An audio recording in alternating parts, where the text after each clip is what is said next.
ஆண்டவர் ஸ்தோத்திரம். தொடர்ந்து நம்ம வேத வசனத்தை நம்ம தியானிப்போம்.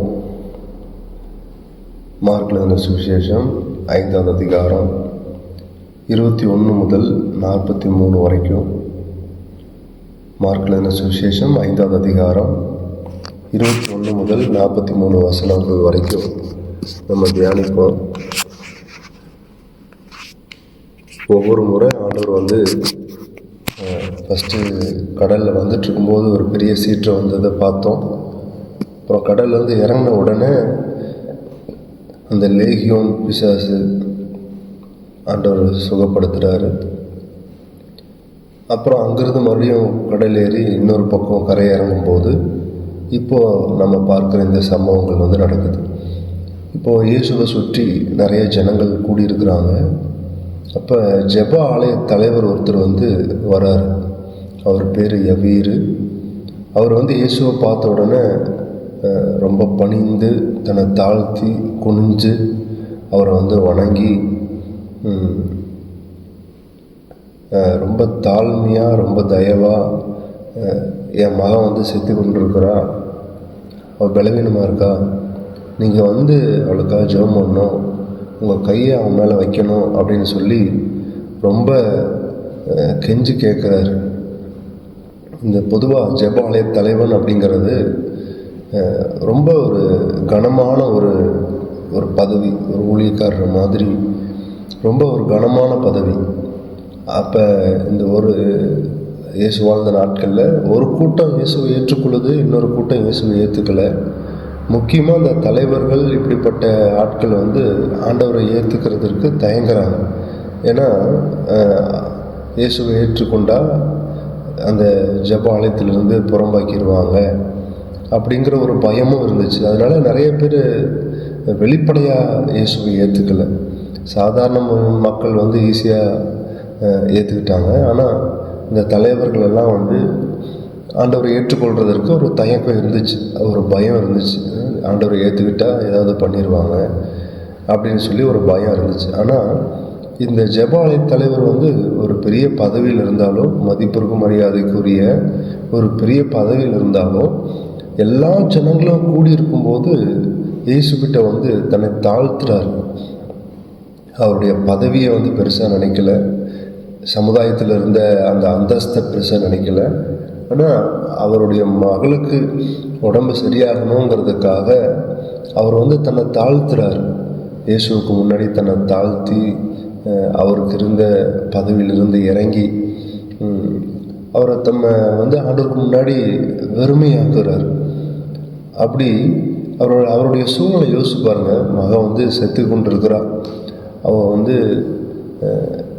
ஆண்டவர் தான் சுகமாக்க முடியும் அப்படிங்கிற ஒரு சூழ்நிலை. ஏசப்பாட்ட சொன்ன உடனே அவரும் ஏசப்பாவும் அந்த வீட்டுக்கு போகிறதற்காக கிளம்புறார். அப்படி போகும்போது இன்னொரு பெண்ணு அந்த 12 வருடங்களாக பெரும்பாடு உள்ள ஸ்திரீ வர்றா. அப்போ அவள் ஏசப்பாவை தொடுறா. அந்த வல்லமை புறப்பட்டு போகுது. இப்போ அந்த ஜெப ஆலய தலைவனை யோசிச்சு பாருங்க. அவர் ரொம்ப அவசரமாக சீக்கிரமாக ஏசப்பாவை கொண்டு போகணும்னு ரொம்ப பிரயாசப்படுறார், பட்டிருப்பார். ஏன்னா மறித்துட்ருக்கிறா, எப்போ வேணால் என்ன வேணால் ஆகலாம். அப்படி அவசரப்பட்டுட்டு இருக்கும்போது ஏசப்பா திடீர்னு நின்று யார் என்னை தொட்டது அப்படின்னு கேட்கும்போது அவருக்கு எப்படி இருந்திருக்கும்? அதாவது இயேசுவை சுற்றி நிறைய ஜனங்கள் கூட்டமாக இருக்கிறாங்க, நெருக்கிட்டு இருக்கிறாங்க. இப்போ வேக வேகமாக போயிட்டுருக்குறாங்க. எப்படியாவது சீக்கிரமாக போயிடணும்னு அந்த ஜெப ஆலய தலைவன் ஏசப்பாவை கூட்டிகிட்டு போயிட்டு இருந்திருப்பார். திடீர்னு ஏசப்பா நின்று யார் என்னை தொட்டது அப்படிங்கும்போது அவருடைய மனநிலைமை எப்படி இருந்திருக்கும்? அப்புறம் கொஞ்ச நேரம் அப்படியே திரும்பி பார்த்துருப்பார். ஏசப்பா யார் என்னை தொட்டது, யார் என்னை தொட்டது அப்படின்னு.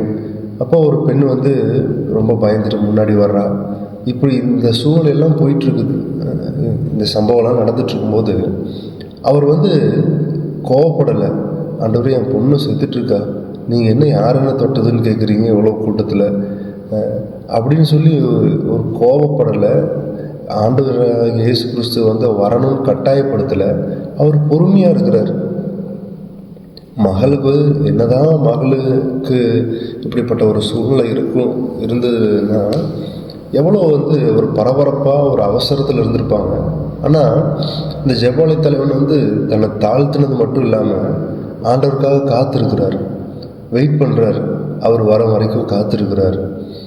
அப்படி காத்துட்ருக்கும்போதே அந்த ஜெபாலய தலைவனுக்கு வந்து ஒரு செய்தி வருது. என்னென்னா, உன் மகன் வந்து செத்துட்டா, அந்த ஊழிக்காரரை வந்து நீங்கள் டிஸ்டர்ப் பண்ணாதீங்க, வந்துடுங்க அப்படின்னு சொல்கிறார். எப்படி இருந்திருக்கும் அவருடைய மனநிலைமை?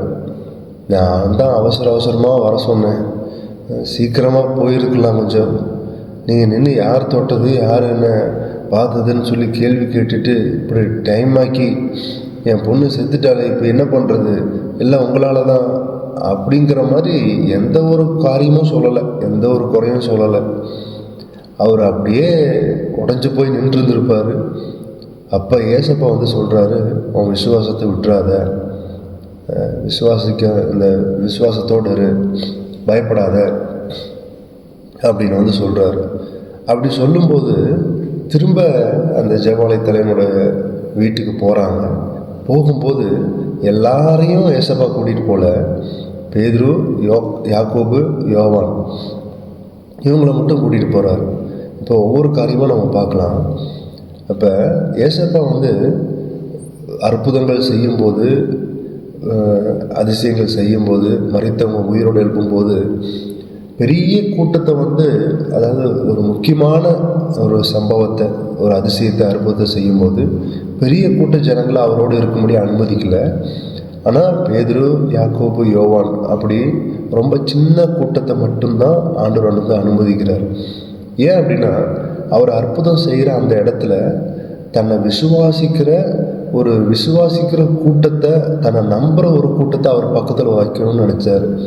ஆண்டவராக இயேசு கிறிஸ்துவாக இருந்தால் கூட அவர் கூட இருக்கணும்னு விரும்பின ஆட்கள் அவர் விசுவாசிக்கிறவங்க. இப்போ உதாரணத்துக்கு ஏசப்பா வந்து, நான் போய் ஜெபிக்க போகிறேன், அந்த மகளை உயிரோடு எழுப்ப போகிறேன், அவள் இறந்து போயிட்டா, அவர் உயிரோடு எழுப்ப போகிறேன்னு சொன்ன உடனே அந்த மார்த்தா மரியா சம்பவத்தில் வர்ற மாதிரி, ஆண்டவர் என்ன சொல்கிறீங்க, செத்து போயிட்டா, இதுக்கு மேலையெல்லாம் ஒன்றும் நடக்க முடியாது, நீங்கள் தெரியாமல் போய் வாயை விட்டுறாதீங்க, அவள் தூங்கிட்டு இருக்காங்கலாம் சொல்லிடாதீங்க, அவள் செத்துட்டா அவளை உயிரோடு எழுப்புறாங்கலாம் சொல்லிடாதீங்க, அதெல்லாம் முடியாது அப்படின்னு சொல்லியிருப்பாங்க. அப்படின்னா ஆண்டவர் அப்படிப்பட்ட ஆட்களை கூட வச்சுருக்க மாட்டார். இப்போ நம்மளை சுற்றி கூட நல்லா விசுவாசிக்கிற, ஆவில் நிறைந்த, நம்ம சொல்கிறத, நம்ம சொல்ல வர்ற தரிசனங்களை கேட்கக்கூடிய ஒரு நல்ல கூட்டத்தை நம்ம கூட வச்சுக்கிறது ரொம்ப நல்லது.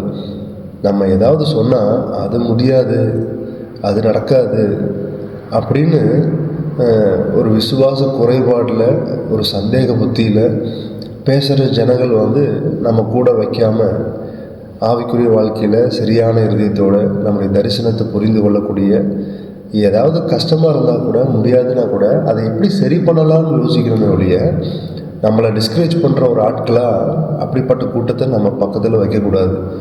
நம்முடைய இரத்த சம்பந்தமான உறவுகளை நம்ம தேர்ந்தெடுக்க முடியாது. அது வந்து வேறு வழி இல்லை. நம்ம கூட யார் இருக்கிறாங்களோ அவங்க கூட சேர்ந்து பயணித்து தான் ஆகணும். ஆனால் ஆவிக்குரிய உறவுகள் நம்ம கூட யார் இருக்கணும் அப்படிங்கிறத நம்ம தீர்மானிக்க முடியும். நம்மை சுற்றி நம்முடைய தரிசனத்திற்கு உதவி செய்யக்கூடிய, நம்முடைய தரிசனத்தை ஏற்றுக்கொண்டு நம்ம செய்கிற காரியத்தில் நமக்கு ஒத்தாசையாக இருக்கக்கூடிய ஒரு நல்ல ஒரு ஆவிக்குரிய பிள்ளைகள் நம்மை சுற்றி இருக்கிறது ரொம்ப ரொம்ப நல்லது, ரொம்ப ரொம்ப தேவையானது. அப்படி ஒரு நல்ல உறவுகளை ஆண்டவர் நம்ம கொடுத்துருப்பாரு அப்படின்னா அதுக்கு ஆண்டவருக்கு கோடி ஸ்தோத்திரம். ஒரு வேளை இன்னும் அப்படி இல்லை அப்படின்னா அப்படிப்பட்ட கூட்டத்திற்காக நம்ம பிரயாசப்படணும், ஜெபிக்கணும். அப்படிப்பட்ட ஒரு கூட்டத்தை நம்ம தேடணும்.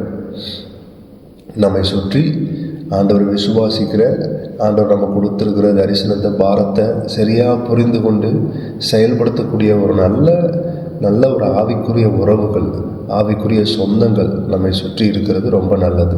சரி, இப்போ இந்த ஜெபாலய தலைவனுடைய வீட்டுக்கு போகிறாங்க.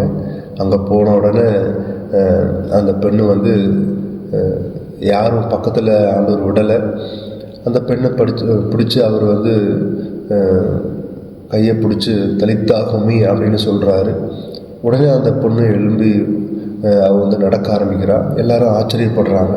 இப்போ இவருடைய வாழ்க்கையிலேருந்து நம்ம கற்றுக்கொள்ளக்கூடிய காரியங்கள்,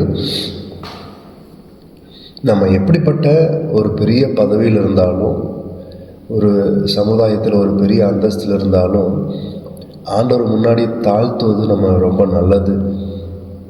அவர் வந்து ஜெபவாலய தலைவன் வந்து எல்லா ஜனங்களும் என்னை பார்த்து ஏதாவது சொல்லுவாங்க, இயேசுவை கூப்பிட்டு ஏதாவது சொல்லுவாங்க, எனக்கு ஒரு வேலை கூட போயிடலாம் அப்படின்னு பயந்து வேற யாராவது அனுப்பி ஏசப்பா கூட்டிகிட்டு வர சொல்லலை. பெரிய கூட்டம் முன்னாடி இருந்தாலும் தன்னை தாழ்த்துறார். ஒரு வசனம் ஆங்கிலத்தில் சொல்லுது, அவர் காலை தொடும்படியாக பணிகிறார். அந்தளவு தன்னை தாழ்த்துறார். இப்போ நம்ம எந்த இடத்துல இருந்தாலும் ஆண்டவருடைய சமூகத்திலிருந்து ஒரு நன்மையை ஆசீர்வாதத்தை பெற்றுக்கொள்வதற்கு நம்ம தாழ்த்துறது அவசியம். நம்ம தாழ்மை உள்ளவங்களாக இருக்கணும். அவர் எப்படிப்பட்ட ஒரு பதவியில் இருந்தாலும் ஆண்டவருக்கு முன்னாடி வரும்போது ஒரு சாதாரணமான மக்கள் தான். அதனால் ஆண்டவர் முன்னாடி நம்மை தாழ்த்துறது நல்லது. நம்ம தாழ்வுள்ள இருதயத்தோட ஆண்டவருக்கு முன்னாடி இருப்பது நல்லது. நம்ம என்னதான் பதவிகள் பட்டங்கள் எல்லாம் இருந்தாலும் கர்த்தருடைய சமூகத்துக்கு வரும்போது அவருடைய பிள்ளைகளாக, அவருடைய சொந்த ராஜ்யத்தின் பிள்ளைகளாக கர்த்தர் முன்னாடி நம்மை தாழ்த்தி வெறுமையாக்குறது ரொம்ப நல்லது. அப்படிப்பட்ட ஒரு இருதயம் ரொம்ப நல்லது. பதவிகள் வர அல்லது சமுதாயத்தில் அந்தஸ்துகள் பெருக பெருக சபையில் வந்து அல்லது தேவனுடைய சமூகத்தில் எங்கேயாவது ஒரு இடத்துல நான் வந்து கீழே உட்கார மாட்டேன், நான் எனக்கு ஒரு ஸ்பெஷல் சேர் தான் வேணும், அது நல்லா காற்று வரக்கூடிய இடத்துல தான் உட்காருவேன், யாராவது என்னை பார்த்தா நல்லா ஸ்தோத்திரம் சொல்லணும், ஆனால் நான் ஸ்தோத்திரம் சொல்ல மாட்டேன், இந்த மாதிரி சுபாவங்கள்லாம் நமக்குள்ளே வந்துடாமல் நம்மை தாழ்த்தி எந்த ஒரு காரியமாக இருக்கலாம், தேவனுடைய ஆலயத்தில் ஒரு சின்ன காரியம், ஒரு பாய் எடுக்கிறதா இருக்கலாம், இல்லை ஒரு ரொம்ப அழுக்காக ஒரு இடம் இருக்கலாம், எதாக இருந்தாலும் ஆண்டவருக்கு முன்னாடி நம்மை தாழ்த்தி அந்த காரியத்தை செய்கிறதுக்கு நம்மை அர்ப்பணிக்கக்கூடிய ஒரு கூட்டமாக இருக்க தேவன் நமக்கு நல்ல சரியான இருதயத்தை தந்தருள்வாராக. அப்புறம் நம்ம எதிர்பார்த்துருக்கிற காரியங்கள் வந்து தாமதிக்கும் போது நம்முடைய விசுவாசத்தை விடாமல் காத்துக்கொள்ள தேவன் நம்மை பலப்படுத்துவாராக. அந்த ஜெபவாலய தலைவன் வந்து காத்திருக்கிறார். அவசரம் போயிட்டுருக்கும்போது அந்த பெண்மணி வந்து வர்றா. அந்த அற்புதத்தை எல்லாம் ஆண்டவர் செஞ்சிட்ருக்கும்போது அவள் வந்து காத்திருக்கிறதுனால அந்த அற்புதங்கள் வந்து கிடைக்காம போகும் அப்படின்னு சொல்லி யோசிக்கலை. அவள் காத்திருந்தாலும் ஆண்டவர் வந்து அந்த அதிசயத்தை செய்கிறார். அந்த மகள் இறந்து போனாலும் அந்த ஜெபவாலய தலைவனை எதிர்பார்த்து அந்த அற்புதத்தை ஆண்டவர் செய்கிறார். இப்போ நம்ம காத்திருப்பது நம்முடைய விசுவாசத்தை இழந்து போக வைக்கக்கூடாது. நம்ம காத்திருக்கிற அனுபவம் கூட, காத்திருக்கிற நாட்களில் கூட கர்த்தருக்குள்ளே உறுதியாய் நிற்க, கர்த்தருடைய வார்த்தையின்படி நம்ம பயப்படாதேன்னு ஆண்டவர் சொன்னது மாதிரி பயப்படாமல் உறுதியாக நிற்க ஆண்டவர் நமக்கு பலன் தருவாராக. இதில் இன்னொரு சம்பவம், அந்த பெரும்பாடுள்ள ஒரு ஸ்திரீ, 12 வருடங்களாக பெரும்பாடுள்ள ஒரு ஸ்திரீ. பொதுவாக இப்படிப்பட்ட பெண்கள் வந்து வீட்டை விட்டு வெளியே வரக்கூடாது, யாரையும் தொடக்கூடாது. இதுதான் அவங்களுக்கு இருந்த ஒரு கட்டளை. ஏன்னா தீட்டு, இப்படிப்பட்ட பெண்கள் வந்து தீட்டு, அவங்க வெளியே வரக்கூடாது. வெளியே வந்து யாராவது தொட்டாங்கன்னா அவங்களும் தீட்டாயிடுவாங்க. அதனால் அவங்க வந்து வெளியே எங்கேயுமே வரக்கூடாது. அப்படிப்பட்ட ஒரு நெருக்கமான சூழ்நிலை அந்த பெண்மணி வந்து அவளுக்கு இருந்த பலவீனத்தை மாற்றுவதற்கு கிட்டத்தட்ட சொத்து எல்லாத்தையும் விற்று அழிச்சிட்டாங்க. என்னென்னமோ முயற்சி பண்ணியிருக்காங்க, முடியல. கடைசியான ஒரு வாய்ப்பு, இயேசு கிறிஸ்து வர்றாரு. ஒரு வேளை இதை வந்து நான் முன்னாடி போய் எல்லாத்துக்கும் முன்னாடி சொல்கிறதற்கு அந்த பொண்ணுக்கு ஒரு மாதிரி வெட்கமாக இருந்திருக்கலாம், அவமானமாக இருந்திருக்கலாம். அதனால் யாருக்கும் சொல்லாமல் போய் அந்த ஆண்டருடைய இயேசுடைய வஸ்திரத்து ஓரத்தை தொட்டால் சுகம் கிடைக்கும் அப்படிங்கிற ஒரு விசுவாசத்தில் இயேசப்பாவுடைய வஸ்திரத்தின் ஓரத்தை போய் தொடுறா. அந்த அற்புதம் நடக்குது. அற்புதம் நடந்த உடனே ஆண்டவர் வந்து என்கிட்டேருந்து வல்லமாக புறம்பட்டு போச்சு அப்படின்னு சொன்ன உடனே பயந்துடுறான். முன்னாடி போய் எனக்கு இப்படியெல்லாம் இருந்துச்சு, இப்படியெல்லாம் சூழ்நிலை இருந்துச்சு, என் வாழ்க்கையில் இப்படியெல்லாம் கஷ்டப்பட்டேன், ஆனால் இப்போ வந்து உங்கள் சரீரத்தை ஓரத்தை தொட்டால் போதுங்கிற விசுவாசத்தில் நான் தொட்டேன், எனக்கு உடனே சுகம் நடந்ததை நான் அனுபவிக்கிறேன், உணர்றேன் அப்படின்னு சொல்கிறான். இப்போ ஏசப்பா வந்து அவளே மறைஞ்சு மறைஞ்சு வர்றான், வெளியே யாருக்கும் தெரியக்கூடாது, யாராவது தெரிஞ்சால் ஏதாவது சொல்லுவாங்க அப்படின்னு பயங்கரமான கூட்டத்துக்கு நடுவில் எல்லாத்தையும் நசுக்கிட்டு நெருக்கிட்டு வந்து ஏசப்பாவை தொடுறதுக்காக வர்றா. சரி, அவள் தான் அப்படி சீக்ரெட்டாக வர்றாளே, அப்படி சீக்ரெட்டாக விட்டுறலாம் அப்படின்னு ஆண்டவர் நினைக்கல. அவள் வந்தது சீக்ரெட்டாக இருந்தாலும் அதிசயம் நடந்ததுக்கப்புறம் எல்லா ஜனங்களும் தெரியும் பண்ணும்படி ஆண்டவர் வந்து அங்கே நடந்து கொள்கிறார். யார் என்ன தொட்டது, அற்புதம் வல்லமை போச்சு அப்படின்னு சொல்லி எல்லா ஜனங்களுக்கு முன்னாடி அந்த பொண்ணு வந்து அறிக்கை செய்யும்படியான ஒரு சூழ்நிலையை ஆண்டவர் உருவாக்குறார். அப்போ நம்முடைய வாழ்க்கையில் கூட நமக்கு ஆண்டவர் கிடைச்ச அற்புதங்கள், ஆண்டவர் நம்முடைய வாழ்க்கையை மாற்றினதுக்கப்புறம், அதிசயத்தை கொடுத்ததுக்கப்புறம் நம்ம எந்த இடத்துல இருந்தோங்கிறது மறந்துடாமல் மற்ற ஜனங்களுக்கு சாட்சியாய் சொல்கிறது ரொம்ப தேவையானது. ஆண்டவர் அதை எதிர்பார்க்கிறார். அந்த பெண்மணி வந்து இவ்வளோ சீக்ரெட்டாக இது வரைக்கும் செஞ்சுட்டா, இனிமேலும் அவள் பண்ணது சீக்ரெட்டாகவே இருக்கட்டும்னு விடலை, அது எல்லாருக்கும் தெரியணும் அப்படிங்கிறதுக்காக ஆண்டவர் வந்து அங்கே நின்று அது இருக்கிற அவசரத்தில் நின்று அவன் என்ன சொல்கிறாங்கிறத கேட்டு எல்லா ஜனங்களும் பார்க்கும்படி ஆண்டவர் நடத்துகிறார். அப்போ ஒரு சில நேரங்களில் ஒரு சிலருடைய வாழ்க்கையில் நம்முடைய பாஸ்ட் லைஃப் எப்படி இருந்துச்சுன்னு சொல்கிறதுக்கு தயங்குவாங்க. ஆண்டவர் எப்படி இந்த இடத்துல இருந்து என்னை கொண்டு வந்தார் அப்படிங்கிறத சொல்கிறதுக்கு பயப்படுவாங்க. ஏன்னா அவங்க எதாவது நினச்சிக்குவாங்களோ, நம்மளை பற்றி எதாவது தப்பாக நினச்சிக்குவாங்களோ அப்படிங்கிற ஒரு மனநிலை. ஆனால் நம்முடைய வாழ்க்கையை கர்த்தர் மாற்றும்போது, கர்த்தர் நம்முடைய வாழ்க்கையை தொடும்போது, நம்முடைய வாழ்க்கையில் கர்த்தர் அதிசயத்தை செய்யும்போது, நம்ம எந்த இடத்துல இருந்தோம், எவ்வளோ நம்ம கஷ்டப்பட்டோம், எப்படியெல்லாம் நம்ம வாழ்க்கையை அனுபவித்தோம், கஷ்டப்பட்டு அனுபவித்தோம், ஆனால் அப்படி இருந்த வாழ்க்கையை ஆண்டவர் எப்படி நம்மளை மாற்றிருக்கிறாரு அப்படிங்கிறத தைரியமாக சந்தோஷமாக சொல்கிறது நல்லது. ஆண்டவருக்கு சாட்சியாக கேட்கிற மற்ற ஜனங்களுக்கு பிரயோஜனமாக நம்ம கர்த்தருடைய வார்த்தையை, நம்முடைய சாட்சியை சொல்கிறது வந்து ரொம்ப நல்லது. நேற்று தினத்துலேயும் பார்த்தோம், அந்த லேகியோன் பிசாசு பிடித்திருந்த நபரை ஆண்டவர் சுகமாக்கின உடனே ஆண்டவர் சொல்கிறார், நீ போய் உன் சாட்சியை சொல்லு அப்படின்னு சொல்கிறார். அவர் வந்து பெரிய பைபிள் காலேஜ் படிக்கலை, பெருசாக ஆண்டவர் வந்து எதையுமே டீச் பண்ணல.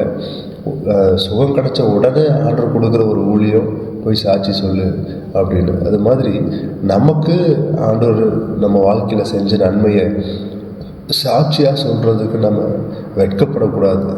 இந்த பெண்ணுக்கு இருந்த வெட்கத்தை விட வேறு எந்த வெட்கமும் நமக்கு இருக்காதுன்னு நினைக்கிறேன். இந்த பெண்ணுக்கு எப்படியும் வெளியே தெரியக்கூடாது அப்படிங்கிறதுக்காக எப்படி எல்லாமோ முயற்சி பண்ணான். ஆனால் ஆண்டவர் வந்து டப்புன்னு போட்டு உடச்சிட்டார், யார் இதை செஞ்சது அப்படின்னு சொல்லி. அப்போ ஆண்டவர் என்ன எதிர்பார்க்குறார், நம்முடைய மறைமுகமான வாழ்க்கையை, கர்த்தர் நம்முடைய வாழ்க்கையில் செய்த அதிசயத்தை மறைச்சி வைக்கக்கூடாது, அதை வெளிப்படுத்தணும். மற்றவங்க என்ன நினைப்பாங்க, சொன்னால் அவங்க ஏற்றுக்குவாங்களா, ஏற்றுக்க மாட்டாங்களா, என்னை யாராவது கிண்டல் பண்ணிடுவாங்களா, இப்படி எந்த ஒரு யோசனையும் ஏசப்பாவுக்கு வரல. ஆண்டவர் செய்த அற்புதத்தை அதை பகிரங்கமாக எல்லா ஜனங்களுக்கு முன்னாடி அறிவிக்கணும் அப்படின்னு சொல்லி அதை சாட்சியை வெளிப்படுத்த வைக்கிறார். இன்னும் ஒரு வேளை அங்கே வந்து இந்த ஜெபாலய தலைவர் மாதிரி யாராவது தலைவர்கள் இருந்திருந்தாங்க அப்படின்னா, அந்த அற்புதம் பெற்றதுக்கு அப்புறம் கூட அந்த பெண்ணை போயிட்டு திட்டிருக்கலாம். நீ எப்படி வெளியே வரலாம், உன்னால் நாங்கள் இத்தனை பேர் தீட்டாயிட்டோம் அப்படின்னு சொல்லி திட்டிருக்கலாம். இது வந்து ஒரு பெரிய ஒரு பஞ்சாயத்து ஆகிருக்கக்கூடிய ஒரு சூழ்நிலை தான். ஆனால் ஆண்டவர் அதை பற்றி யோசிக்கலை, அதை பற்றி கவலைப்படலை. ஆண்டவர் செஞ்ச அற்புதத்தை, அதிசயத்தை வெளிப்படுத்தக்கூடிய ஒரு சந்தர்ப்பத்தை கர்த்தர் உருவாக்குறார். நம்ம இடத்துலையும் ஆண்டவர் எதிர்பார்க்கிறார். இன்றைக்கி நம்ம 4 காரியங்களை பார்த்தோம். ஒன்று, நம்மை சுற்றி விசுவாசத்தோடு ஆண்டவரோடு இருக்கிற ஒரு நல்ல ஒரு ஆவிக்குரிய உறவுகள், தரிசனத்தில் இணைந்து பயணிக்கக்கூடிய நல்ல ஒரு ஆவிக்குரிய உறவுகள் இருக்கிறது நல்லது.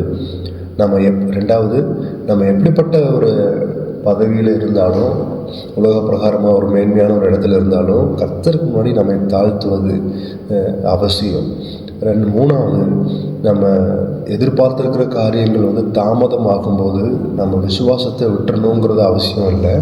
கர்த்தருக்குள்ள உறுதியான விசுவாசத்தில் இருக்கும்போது நமது விசுவாசத்தை கர்த்தர் கனப்படுத்துவார். 4வது, ஆண்டவர் நம்முடைய வாழ்க்கையில் செஞ்ச நன்மையை, அதிசயத்தை மற்றவங்களுக்கு சாட்சியாக சொல்கிறதுனால நம்ம வெட்கப்படணும் பட வேண்டிய அவசியம் இல்லை. ஒருவேளை அப்படிப்பட்ட சூழலில் இருந்தாலும் கர்த்தர் அதை மாற்றினார் அப்படின்னு தைரியமாக சொல்லக்கூடிய இடத்துல ஆண்டவர் நம்ம வைத்திருக்கிறார். ஆண்டவர் கொடுத்த அதிசயத்துக்கு அற்புதத்துக்கு மகிமையாக ஒரு நன்றியாக ஆண்டவருக்கு நம்ம சாட்சியை சொல்ல வேண்டியது நம்முடைய கடமையாக ஆண்டவர் நம்ம வைத்திருக்கிறார். கர்த்தர் தாமே இந்த வார்த்தையின் மூலிமா தேவன் நம்மை ஆசீர்வதிப்பாராக.